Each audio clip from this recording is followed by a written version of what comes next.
Start with Salima, with your question.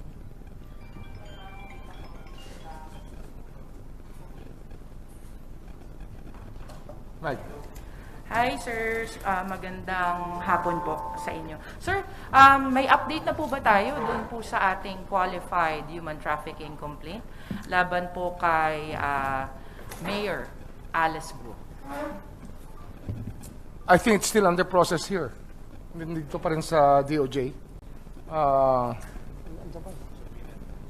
Submitted na pala for resolution. It's submitted for resolution. So the resolution will come out anytime next week, or maybe this week. Okay. Which of course will be filed with the RTC after. Other questions, Alice Guo? Alice Guo questions, guys. Sir, naayos na... Alice Guo. It will be filed with the Ombudsman when it comes to Mayor Alice Guo because this was done when she was mayor of Bamban-Tarlac. Natin, sir, yung issue with yung Tarlac RTC na...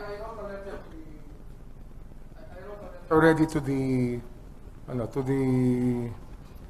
Ombudsman, and we expect them to respond to our letter very soon. But we also intend to write a letter to the court administrator so that all of this confusion will be done away with, because we cannot allow these things to happen again. I don't think we want a conflict of jurisdiction on any persons that we want tried for different crimes. So dapat ito maging clear. So we will probably write the court also, the court administrator about this. Any more questions regarding Alice Guo? Sir Camille po from TV5. Sir, so kung mailipat na po sa Ombudsman, yung custody niya ay sa regular jail facility na po ba siya mag-stay or sa Senate? Kasi ini-insist po rin po ng mga senator na yung custody supposedly dapat sa kanila pa rin dahil sila daw po yung nauna naglabas ng arrest order. The arrest order is as long as it's for in the aid of their legislative function. Lawmaking yan di ba? But when it comes to the real crux of the matter, which is the violation of law, then that will depend on the courts that issued the commitment order. And in this case, for Alice Guo, if it's the Capas Court cannot take precedence over what the Ombudsman should be, what the Sandigan Bayan should be doing. Ano nga ito eh? This is a case of really a court issuing an order without any jurisdiction over the case. That's how we view it. Follow-up. Still on Alice Guo. Balikan lang natin, sir, yung qualified human trafficking complaint niya. It's submitted for resolution. Naayos na ba natin o ano po yung naging pasya po ng ating prosecutors dun sa mga motion ng kampo po ni Guo? Yung unang motion is to reopen yung investigation and admit yung kanyang counter affidavit na pinanotaryo nga niya dun sa Attorney Elmer Galician. Isa pa daw po nag-file nung Biyernes na i-admit ulit yung kanyang counter affidavit pero manunumpa daw po sa harap ng mga piskal. We do not want any dilatory tactics to be employed here. We just want the cases to move forward. So whatever incidents were left behind may be dealt with later on, if possible and if necessary. Ganun yun eh. Kasi if she chose to escape from the clutches of the law and the case was pending already, then it's not our problem. It's going to be her problem. That's the risk she has to take by trying to evade the law. Just to confirm, dahil po submitted for resolution na hindi na po pinagbigyan yung mga motion na yon ng kampo ni Alice Guo. Solved, if necessary, later on. But what is important is it's submitted for resolution already, and the panel will have to act on this matter with haste, with extreme haste, because time is moving, and we cannot afford to be waiting for dilatory tactics to be employed to us again, like the escape, an escape. What you call this? An escape plan that she tried to employ to evade the law cannot be made to prevail over what has to be done about her case. Before we proceed with the next question, we'd like to acknowledge the presence of Acting DG Richard Fodolion. Sir, would you like to join?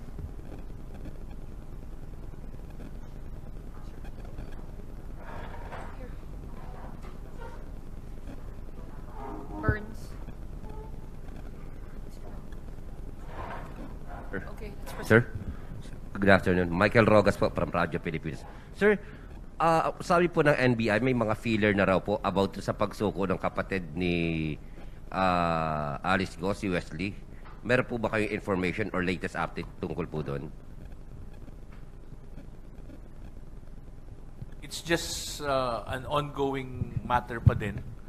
And until such time that we have the details of such feeler and there are positive actions that would indicate the intent and the spontaneity of such a surrender, then that's the time that we will have to say na totoo yan. Sa ngayon, part of the process of investigation pa lang yan. Kasi they can, gaya ng nangyari ng mga iba, no? This could be a deflection again. Hindi natin alam. Baka linilihis tayo sa tamang landas na gusto nating habulin.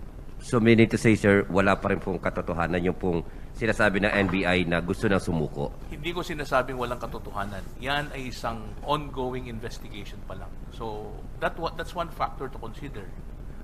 It's the burden on them to show proof na they really intend to voluntarily surrender. Until it happens, it's not true. So pag hindi siya sumuko, hindi totoo. So we just have to wait for that. Thank you, sir. Any more? Ma'am? Still an Alice Sir- Guo. Sir, with Alice Guo, maliban po dun sa jurisdictional issue ng dapat sa ombudsman final, meron pa po bang concerns ang mga prosecutors or may agam-agam po ba kayo that she would have been detained in a place where apparently she exercised influence, considering that a number of assets ay andun sa area na yun. Not in that area actually, pero yung sa general location. Yes sir, yes sir. Apo. Actually, that's the first thing that came to my mind. That's why we studied the case thoroughly, and we saw that there was probably an oversight on the part of the Ombudsman's office. It's really, it's commonsensical to think that she would be more influential in her sphere, in that area, which is within her sphere of influence, because she's the mayor of a town in the province where she's being taken as a detainee. Kaya may discomfort agad ako sa simula pa lang tungkol dito sa bagay na ito. And to be fair to everybody, to be fair, actually, kung meron talagang dapat didetain kay Alice Guo, it should be the Bureau of Immigration. Kasi, ano yan an immigration case takes precedence over everything Kung tutuusin natin, an immigration case should take precedence over everything. In fact, non-bailable ang immigration case. Walang bail yan. Basta ganyan ang kaso. Walang bail yan. Kaya nga, ang tingin ko, when everything clears up already, it will have to be with immigration. And immigration will just have to seek our permission to bring her to court every time. Kasi dapat yan, wag natin pabayaan na palabuin nila yung tubig. Malinaw na malinaw yan, may immigration case tayong hinahawakan dito. And that's very, very important. May primacy ang immigration case over all others when it comes to Alice Guo.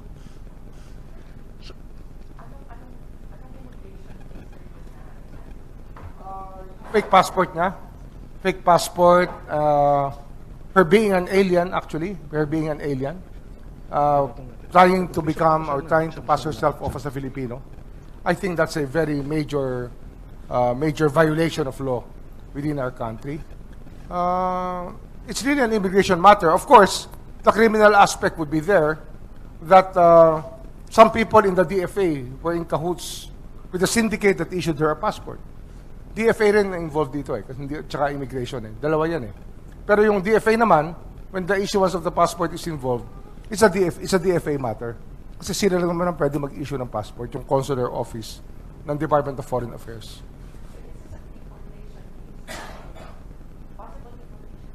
Possible deportation case, but considering that she's an illegal alien, pagka malinaw na lahat, she should be with immigration para malinaw lang lahat.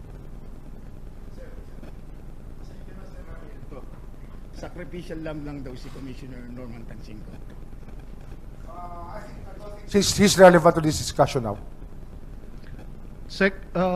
In the United States, the local authorities there are pursuing the case of, I think, I'm not sure about the first name, it's Linda Sun, I think, mid-level official that apparently has clear links with the Chinese government and managed to insinuate herself into the local government authorities to undermine yung interest ng Taiwan.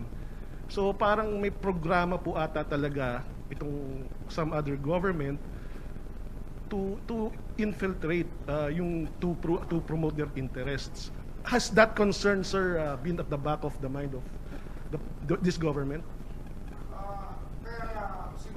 Sinasabi ko na talaga sa mga discussions namin na may national security implication talaga itong mga problema ng fake passports ng mga aliens who get hold of Philippine identity documents. Kasi nga, this is very possible na may espionage angle to. But we cannot conclude anything right now unless we conduct a full-blown investigation into the matter. Of course, it's not to say that Dominica or the National Security Advisor are not moving on this case right now. I'm sure they're conducting their own investigation. Kaya, very possible yan. Very possible yan. Sir, one last is a speculative question lang. Dun sa not allowing Alice Guo's lawyer to file their counter affidavit or yung motion nila to reopen the case, ano ba sir yung likelihood that when the case, if the case do reach the courts, if the panel does decide to, to elevate it, what would be the likelihood? O nangyayari po ba na binabalik ng korte yun sa fiscal ulit to investigate? Or are we past that? Judicial notice. The court will take judicial notice of the fact that she tried to evade the process of the law. Hindi naman, ang korte naman, hindi naman bingi yan Hindi naman bingi yan, hindi naman yan bulag Nakita na naman talaga nila na kung paano hinabol si Alice Guo at kung paano siya umiwas na managot sa kanyang mga pananagutan, di ba? Kaya, ang tingin ko naman, hindi naman babaliwalain ng korte yung mga nangyaring yan na pinahirapan niya tayo na makuha siya at para managot sa kanyang mga pagkakasala sa batas. Yung kanyang pagkukulang sa batas. Sir, doon po sa ilalabas na resolution sa kasong human trafficking, kasama ba or nadawit po ba doon yung pangalan ng mayor ng Sual, Pangasinan? Honestly, I have no idea. Uh-huh. Meron ka bang gusto ko sabihin? Wala.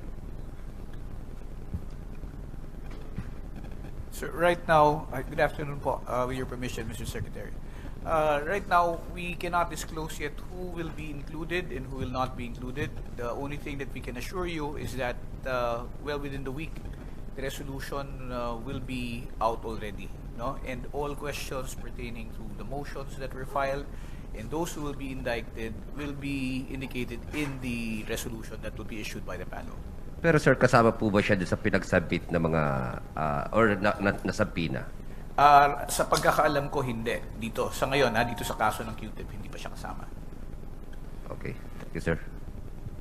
Before we proceed to the next question, I'd like to also acknowledge the presence of Yusek Jesse Andres. Sir, would you like to join the discussion? Thank you. Okay, still on Alice Guo. Okay. Hello po, good afternoon. Meron na po bang update sa investigation kung paano naka-alis po si Alice Guo ng bansa and na-identify na po sino yung dapat ma-hold accountable? May update po ba sa investigation kung paano po naka-alis si Alice Guo ng bansa and involved po ba talaga yung immigration na identify na po sino yung dapat maging accountable? trying to have the Bureau of Immigration look at all the flight records. And of course, the Coast Guard will have to reveal also if what vessels went out to that direction on that day. Pero judging from the hearings of the Senate, I don't think she's telling the truth. I think that there are more questions than answers given by Alice Guo by saying that she took a yacht, a big ship, and another boat later on. I don't think that it convinces me. It does not really convince me, or many of us, it does not really convince many of us that those are plausible ways of escaping from the country. Hindi ho ganun kadaling magbiyahe ng barko at bangka at yate ng ganun-ganun lang. I would say that it's a very, very flimsy way to carry a story of escape. Pero for DOJ po, yung theory nyo pa rin po is gumamit po sila ng plane po. They use the plane sometime. Hindi pwedeng boat lang yan. They use the plane sometime. Iyan lang iniiwas kasi they must be protecting somebody from immigration nung sila ay lumabas na naka-aeroplano. That's the only conclusion we can draw from the facts and from what transpired at that time. Any more questions about Alice Guo? If none, we can proceed now to the next topic. Hello po. Hi, Sec. About, sir, sa custody po ni KOJC founder Apollo Quiboloy. Sir, yung QC Court po kasi, naglabas po sila ng order na ilipat po siya sa Quezon City Jail. While yung Pasig Court po, in order po siyang mag-remain sa PNP. Dahil non-bailable daw po yung case. Sir, is it right na mag-remain po siya sa PNP under those reasons? It's on. Yeah. Actually, ang rule dyan is that the commitment order that led to the custody would have to be honored. And the warrant of arrest that was issued by the court would have to be followed. So kung alin man doon sa korteng yan ang ginamit, yan ay isang bagay na pag-isipan. Ang komplikasyon lang dito, base sa records, yung Quezon City Court ang unang nag-issue ng warrant at saka yun ang naging basehan ng commitment order. So, yung conflict na to, dapat ipaklarify sa korte kasi parehas na RTC. At ang pwede lang mag-resolve yan would be by the courts themselves and later on by the Office of the Court Administrator most likely or the Supreme Court itself. Pero nung clear namin to sa OCA, yun din ang sinabi na yung susundan mo ay yung korte na nag-issue ng warrant which led later on na na-serve sa kanya which later on naging basis ng commitment order. So kung may subsequent man na commitment order, mangunguna pa rin yung unang order na yun. Sir, follow up, yung meeting niyo po with Executive Secretary Bersamin, yung na-mention niyo po last time, how did it go, sir? Discuss it. Hindi kami natatapos pa. We just had to take a break because we both had something to do already. Pero okay naman. It was a very good meeting. But of course, it does not finish all the discussions that have to be undertaken given the scope of concerns that there are in the Department of Justice. How about, sir, specifically on the issue of Quiboloy's possible extradition? Were there any issues raised about that? Actually, we were not yet there. Hindi pa namin na-discuss yun. Basta as far as we're concerned, he has to face the music here. Yung talagang effort naman natin para hulihin siya, we should bear out something talaga. Meron naman dapat ba yung merong mangyari at merong kalabasan naman itong pinaghirapan ng ating daan-daan at libo-libong pulis na nilagay upang arestuhin siya. Kaya it's just right that we try him here in the Philippines first. The extradition, of course, as I said before, and as is a maxim of law, an extradition treaty is part of the law of the land. It's a treaty. Kaya we have to respect it also. So it's really striking a balance between the two. Of course, we're given, the terms of the treaty are very clear that we have the discretion to do what we think is right for this purpose.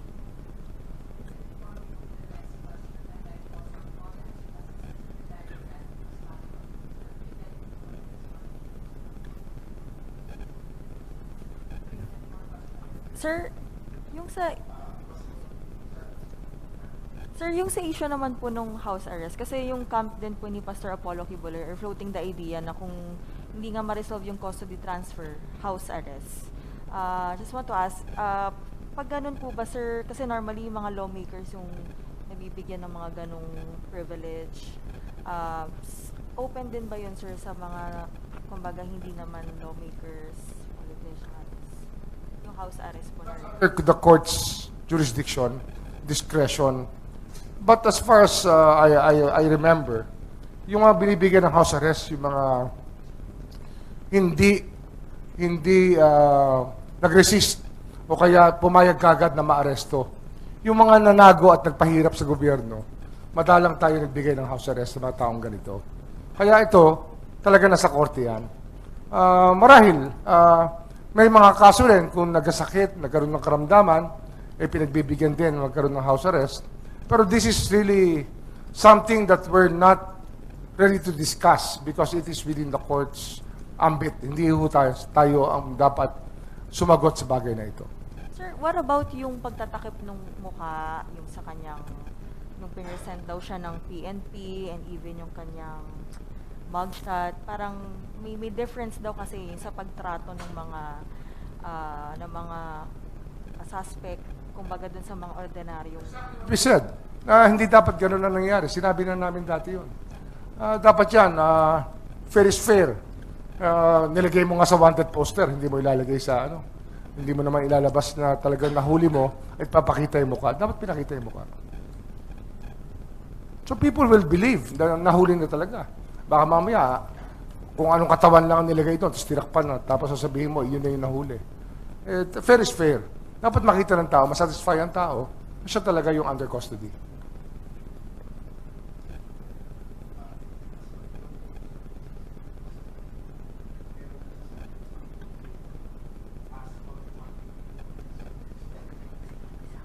Alam mo, maraming jurisprudence of voluntary surrender. It does not appear that way here. 16 days niya pinahirapan ng pulis. 16 days niya pinahirapan ng pulis. Nung ando na sa harap ng building niya, yung 200 pulis, Special Action Forces, napapasok sa kanyang kinalalagyan, saka lang siya nagsabi na susurrender siya. Kaya sabi ko nga nung simula pa lang, either he was going to get caught, kaya siya sumuko, o talagang he was about to be arrested, but he decided to surrender kasi he was about to be arrested. Kaya yung spontaneity ng kanyang action ay wala doon. So far, that's how I look at it. Siyempre, that's the prosecution's point of view. Sa Quiboloy, sir, nagsabay halos, sir, yung sabi ng PNP kapon magkakipag-coordinate sila sa DOJ kasi sabay na schedule yung arraignment ng QC, RTC, and Pasig, and also at the same time. Will the prosecution ask for resetting ng isa or paano gagawin, sir? Okay. Actually, dapat yung coordination yan should have been made by the courts themselves, no? Kasi nagkataon na nagkasabay, and obviously, he cannot be in two places at one time. So the suggestion here is that the courts should be able to agree kung saan muna dadalhin, no? Kung saan muna dadalhin para i-arraign, no? And then if it's possible, kaya pang ihabol doon sa court sa Pasig, then ihahabol. The difficulty here is because the Quezon City Court is asking that he be detained in Quezon City. But that usually happens, that is correct if that is the only case that you are facing. When there are several cases in different jurisdictions, usually nagre-request yung prosecutor that we be allowed to have the accused in a facility, let's say for example in Camp Crame, where they can ensure his attendance in all of these jurisdictions. So we are beginning discussions with our prosecutors to suggest that and recommend that to the court para hindi naman mahirapan, kasi it would be more difficult for BJMP Quezon City to be transferring him to Pasig every time there is a court hearing. Thank you, sir. Sir, hello. Bea de la Cruz po from Billionaire News Channel. Hahabulan po ba ng DOJ yung mga posible po na mga kasabwat po ni Quiboloy at saka na-identify na po ba yung mga tao na to? Ni Pastor Quiboloy ay nahuli na rin kasama niya nung siya hinuli sa Davao. Sumuko hinuli, call it what you want, no? Pero kasama na. Pero yung ibang kakuntsaba na tumulong sa kanyang magtago at pahirapan ng batas, siyempre habang tumatagal, meron tayong lumalabas na mga detalye kung saan pwede nating habulin pa rin ang mga tao ito. More questions regarding Quiboloy? Hello po. Ikaw po muna. Si ma'am muna. Sir. Sige po. Despite the freeze order on Quiboloy and KOJC assets, gaano po ka-confident yung government na hindi pa po na-transfer yung assets before po ng freeze order, considering na si former President Duterte po yung naging administrator na in-appoint nila? Despite the freeze order po na inisyu ng Court of Appeals, gaano ka-confident po yung government na hindi na-transfer yung assets ng KOJC and di Quiboloy to other accounts, considering na si former President Duterte po yung naging administrator? Yung freeze order ng Court of Appeals ay dapat sundin kahit sino man nung may hawak ng properties o yung bank accounts. So the fact na naging administrator of properties ng KOJC ang dating presidente, Rodrigo Duterte, ay isang bagay na hindi importante sa issue ng freeze order. Ang importante dyan ay may freeze order at yun ay dapat sundan. Habang nandyan yung order na yan, talagang ipapatupad yan at walang makakagalaw. Sir, you can answer question. Just to confirm, meron po ba talagang i-file na kaso si former President Duterte laban po doon sa mga pulis na pumasok sa loob ng KOJC compound? Yes, there were cases that were filed for unjust vexation. It was filed before the prosecutor's office, Davao. And I think there's already been an order to transfer all of these cases here in the main office for us to have a prosecutor investigate all of them. Sir, sino po sir ang mga respondent doon po sa kaso? Sa pagkakaalala ko, ang mga respondents would be all the police officers, even I think Secretary Abalos, the ALG Secretary Abalos was included, and then the head, yung regional director, si General De La Torre, and all the other officers who were present, who were part of that yung operation. Sir, meron po ba kayong ibinigay na period of time para sa pag-transfer po ng kaso dito sa main office? Well, dapat yan agad-agad, no? In fact, some of the cases, most of the cases have already been transferred here. Except that meron kasing piecemeal filings, no, na mga fina-file, hindi sabay-sabay. So, sa mga pagkakataong gano'n, ini-inform nila kami and then agad-agad pinapalipat yung kaso dito sa department.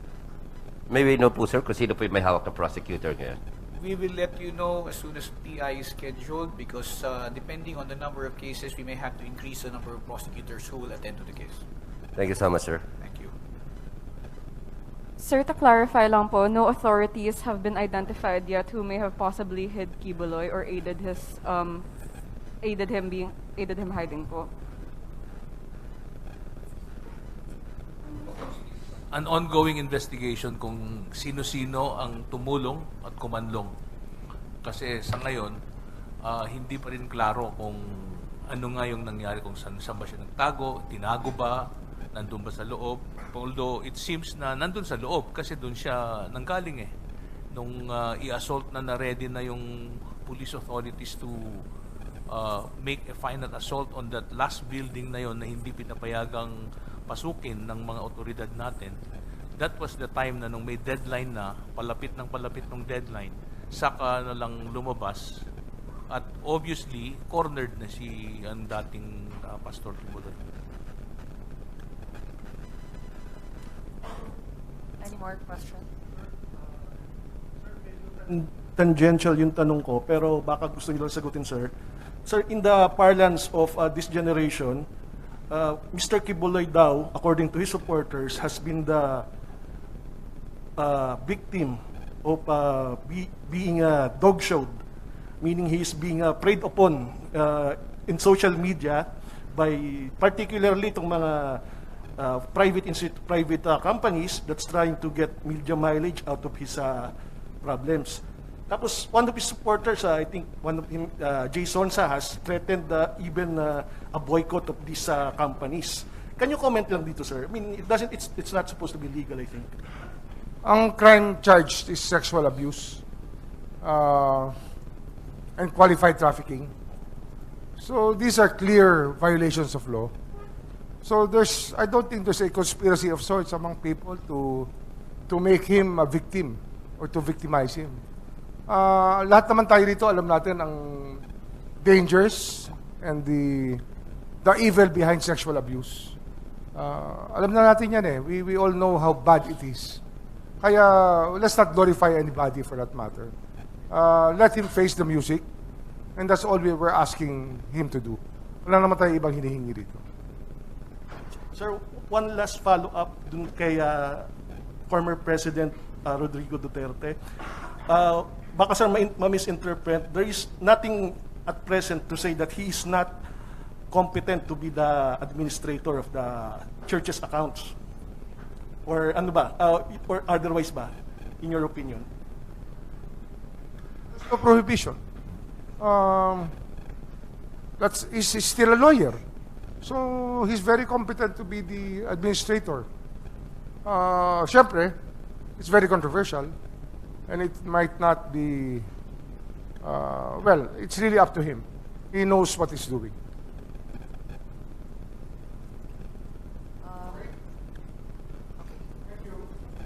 Wait, ma'am, sir, please. Sorry, sir. Other topic, reaction of the DOJ on the surrender of former Iloilo Mayor Jed Mabilog. Elections are coming in May. Filing of certificates of candidacy in October next month. It's very timely for him to come back and relaunch his political career. So practically, that's how I look at it. And of course, lumabag na siguro yung hangin sa paligid niya. Kasi kaya siya umalis, and he was granted political asylum by the US. No? Kaya kung titingnan natin, it's a decision to make, and he went home to I think rejoin the political landscape. Babalik siya. Sir, follow-up lang. So what's next for him, sir, now na nakabalik na siya? Well, he will have to clear himself from the charges brought up against him in the Sandigan Bayan. He posted bail, I was told yesterday. The NBI was there to make sure that he didn't come home blind and just ride a car and ride off to the sunset. Pero nung sinamahan siya na mag-post ng bail, then we know that he was going to follow the law. So, tingnan natin. He may have some fears for his life, and we are willing to grant protection of sorts, unless, of course, he can be given witness protection later on if there are cases he wishes to bring forward. Pero, as it is right now, he's one person who's just rejoined the political landscape. Okay. Update lang po doon sa extradition treaty ni dating Negros Oriental Congressman Teves.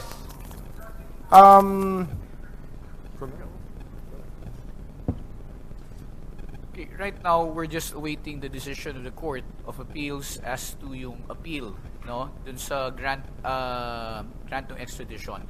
So we were advised to just wait for it right now kasi medyo abala rin ang Timor-Leste because of the arrival of the Pope. No? So yeah, so hinihintay lang natin yung advice nila. Once that happens and there is a resolution, the Department of Justice, the Secretary of Justice will be informed, and then we will already plan our next course of action after that. Hi Sir, Christian po sa Teleradyo. Na-mention niyo po last time na coming soon naman po si former Bucor Chief Bantag.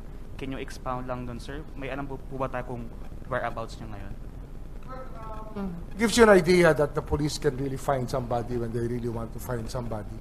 And we will be talking to them about this. Ano to eh? It's not really wanting to locate him, but wanting to arrest him from the point of view of the police. Kasi nga, sabi ko nga, he belongs to the class of 96 of PNPA. Ruling class lang ngayon sila. Sila ang well-placed ngayon. Para may hesitancy yung mga tao na magalit sa mga opisyal nila kasi parang mga kaibigan ni Bantag. Pero we are very confident he will be taken very soon.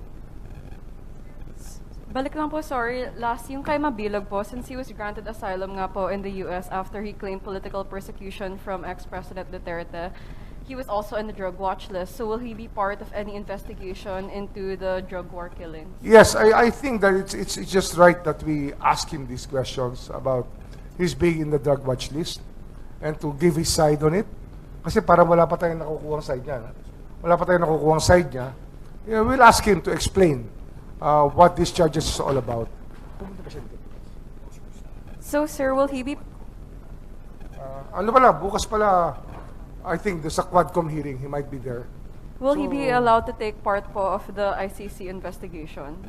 Sino? ICC po. Sino? Si Mabilog po. Kung relevant yung sasabihin niya. Kung relevant, yeah.